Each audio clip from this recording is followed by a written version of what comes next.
What's going on, guys? So as you guys know already, I think you guys know, the 2003 Springer is live on a giveaway right now. So just head on over to www.cyclefanatics.com, get yourself entered, or go down below in the video description and click on the link and it'll take you right to the website to get entered to win. So we are giving this bike away October 31st, Halloween Day, 2025. Just here, shortly in 3 months. So for any of you guys that have been watching all of the videos about it, this bike is absolutely in pristine condition. About 7,600 miles. I bought it with 5,000 miles. I put on about 2,600 miles. It doesn't need anything. But there are just a couple things that I wanted to do to the bike and bring you guys a video about it, because like maintenance items, because I did put 2,600 miles on it. So what we're gonna do, I don't wanna give the bike away with like dirty oil and stuff like that. I want it to be all fresh. So what we're going to do today is not the 3-hole oil change. That will be actually in the next video. But we're also going to change the brake pads because they could be original. I have no idea. The bike is 22 years old and it seems like there's a tiny bit left of, a little bit left of pad life left. I really don't have to change it, but I don't want to give the bike away like this. I'd rather give the bike away in just perfect order. You guys will not have to do anything to the bike. As far as the motor, I went from here to Milwaukee and back. The motor is beautiful, tip top. It's got the pack-out pipes. It does have a tuner on it, so that's why it just runs beautifully. No backfire, no popping, no nothing. And super smooth. Brand new tires. I did want to mention before I got the bike, the dealer, Bergen County Harley, put on brand new tires. There is a couple things, like I said, that I still want to do to the bike before I do the giveaway October 31st. So today's video, we're going to change out the front and rear brake pads. That'll all be new. And then the next video, we're going to do a 3-hole oil change with a nice chrome filter. So we'll do that and show you guys how to do all that. I guess they'll just be like a little bit informative videos, and also just so you guys know what you're getting. The bike is going to be ready to go.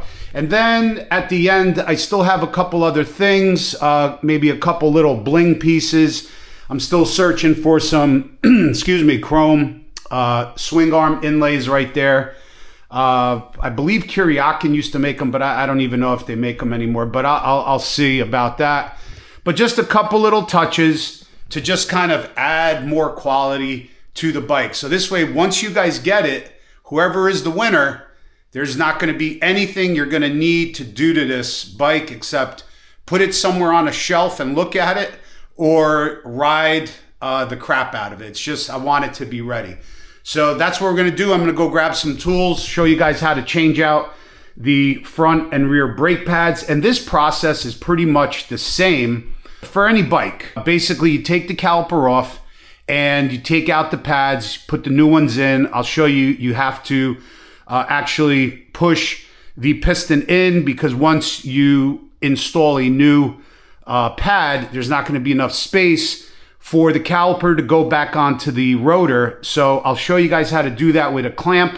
Super easy. But if you guys are interested in the giveaway, it's going pretty well. So like I said, get in on it now, because once I reach the limit, I'm going to just shut it down. So head on over there. Link is in the bottom in the video description. Absolutely gorgeous bike. And like I said, if you haven't seen the upgrades on the bike yet, just go back into previous videos. We got some beautiful 12-inch apes on here.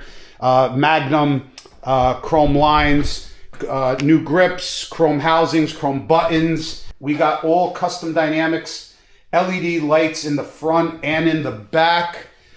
This sissy bar will not come with it. I have the chrome sissy bar that's back there, 18-inch, and also this beautiful Saddleman seat with a backrest comes with the bike.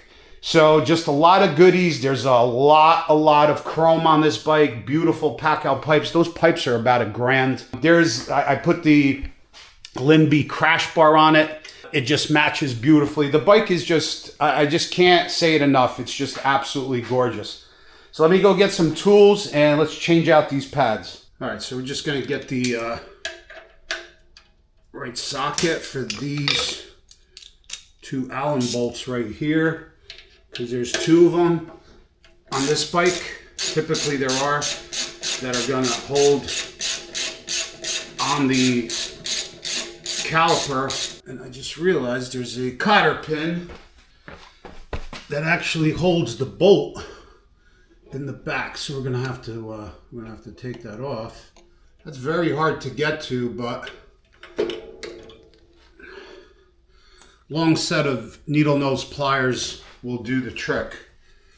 So now I could finish taking this this bolt out, and then our caliper is going to come right off. And again, I don't know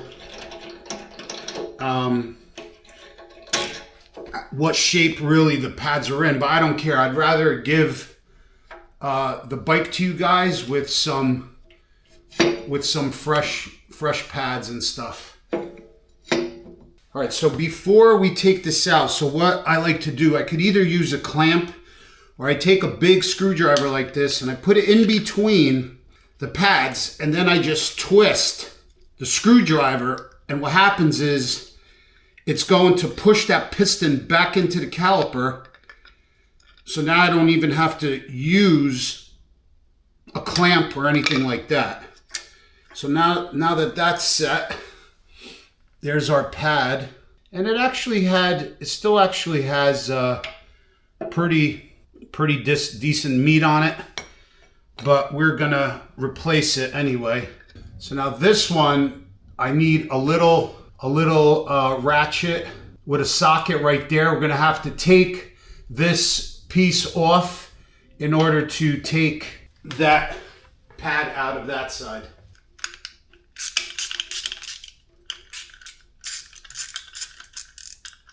So this pad is the first time I've seen this. This pad is actually held on by this plate and this bolt on this side. So like I said, these pads still do have some meat on it, but like I said, I just rather give it away knowing that it has, you know, some good brake pads on there, and there's no issues or anything like that. So really nice, a lot of meat, and that's where the screw hole goes in. This actually holds that in. Now for this one, all you got to do is pop it out and then take the new one and pop it back in. Super simple, like so. Really easy. So now I'm realizing that the other side of the pad needs to go in first because it has this like metal retaining clip right there. So that's gonna have to go in first, like so. And now we could put in the other side. Otherwise it's not going to fit. That actually holds one another. All right, so now that I got everything into place, we could put our caliper back on the bike. We could put our bolt back in. And we also, now we could put our bottom bolt in.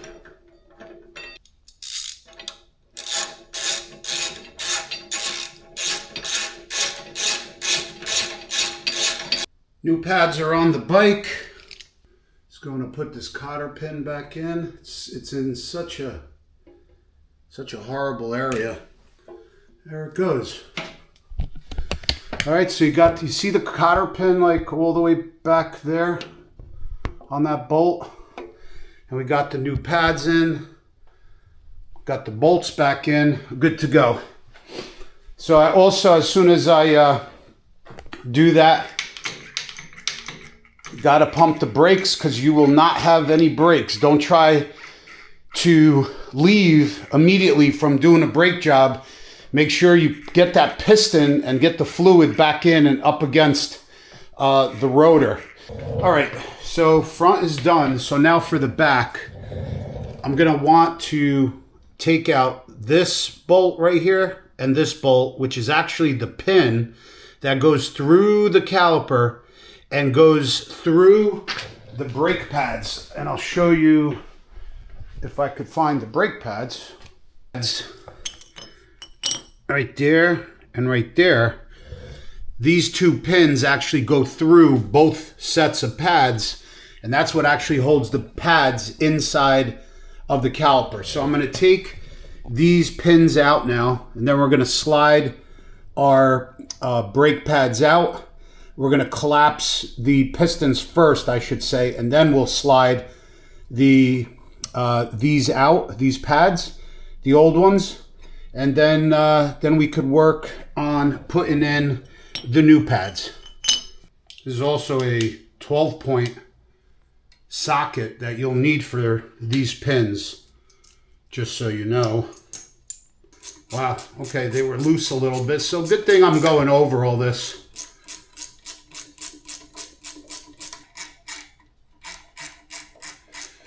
You know what I need to get? I need to get like a 1/4-inch driver, like electric driver, battery powered, for stuff like this that just take long, you know. So the same thing here. I'm putting in the screwdriver in between the pad and the rotor, and I'm just turning it gently, clockwise or counterclockwise, just so I could push that pad in. And I'm also going to do that to the other side so I could push that piston in as well on the other side. All right, so now I'm going to take these pins out, and that pin actually goes through the pad, and that's what holds these pads inside the caliper so they don't come out. Okay, now both of them just flew right out. Oh yeah, these were toast. You see? They still got a little tiny bit of meat on them. I mean, a really little tiny bit, but good thing we're replacing them. You see how the new one looks. Look how much meat is on them. And now I'm just gonna make sure that piston is. So now I could try to put these pads back in. Open up the piston a little bit more. All right, so I'm sliding the new brake pad in. It's a little, I don't want to say tricky, but it's a little pain in the neck, but you'll definitely get it. The biggest thing is you just got to make sure that the pistons are all the way sucked back into the caliper. Okay, so I think I got this one now. So that screwdriver is a little too long. I'm going to try a little Allen key to kind of move the other one. I see that it has to go up some more. This is probably the hardest part of the entire job, is just to put the pads back in and make sure that they are aligned. Okay, I think I might have the bottom one. If we have the bottom one, then the rest will go in easy. Let me see. I think so. Well, like, the reason why I do these videos, it's, you know, not only to show you what I'm doing, but, you know, a lot of this stuff you guys could do yourselves and save yourselves a lot of money. Like, I don't know what they charge for a brake job. I'm sure a couple hundred, several $100s just in labor, you know, where you could do it yourself, you know, and it's good to learn simple maintenance, you know, on your motorcycle. Even, you know, God forbid, like you're stuck somewhere, you know, out in the middle of nowhere, Like you want to be able to do some simple stuff on your motorcycle as far as repairs go, because otherwise you could be in a lot of trouble. Okay, so I got that one. That one's in. That one's got to go in more. Beautiful. Super, super simple. Like, no kidding, you could do a brake job in a parking lot somewhere if you needed to. Like, if you're on the road, you could definitely do a brake job on the side of the road or whatever. Or if you go to, say, to a Harley, even a Harley dealer, pick up the parts and then, I don't know, go somewhere into an empty parking lot. As long as you have the tools, you can do it yourself and keep trucking on instead of, you know, spending hundreds of dollars that you could use for your trip. You could do yourself. But obviously these maintenance things should be done before you ever leave on a long distance trip. So, all right, so now watch the pedal, how it's going to go all the way down. See how far down it went? You got to pump that piston back up tight. Now it's good. Just like I did with the front, the same thing. All right, guys, so that's it. Super, super easy front and rear brake pad installation. The rotors, the brake rotors are fine. Nothing wrong with them. You always want to check them, make sure there's no like grooves or anything, any damage onto them. But if that's fine, if you don't feel any like brake pulsation, so if you know, like when you're in a car and you'll know when you have bad warped rotors is when you go to hit the brake pedal and then the brake pedal is literally like bouncing off of your foot. That is a telltale sign for warped rotors. So I had that problem back on my 2020 Road Glide where I installed a set of rotors and they warped. And then when I went for the front brake and you squeeze that, you feel the pulsation. And the reason why is because if the rotor is warped, it's actually pushing the piston in, right? So that fluid is going back up through the line through the master cylinder, and you're feeling that in the lever, in the brake lever. So if you guys ever feel that, if you go on and grab a handful of brake and it's pulsating, that's a telltale sign of a warped rotor. So that's it for today's video, guys. Next video, I'm going to be doing a 3-hole oil change to get this puppy super, super ready for the giveaway. So make sure you head on over. Links are down below in the video description. This bike is absolutely beautiful. If you're looking for more info on this bike, just go back in some previous videos. You guys will see how awesome this bike is. So head on over there, get yourself entered, and we're going to keep doing a couple other little things to it just to really, really make this thing. It's already perfect, but just to make it even better. All right, guys, thanks for watching. We'll see you guys later. Peace out.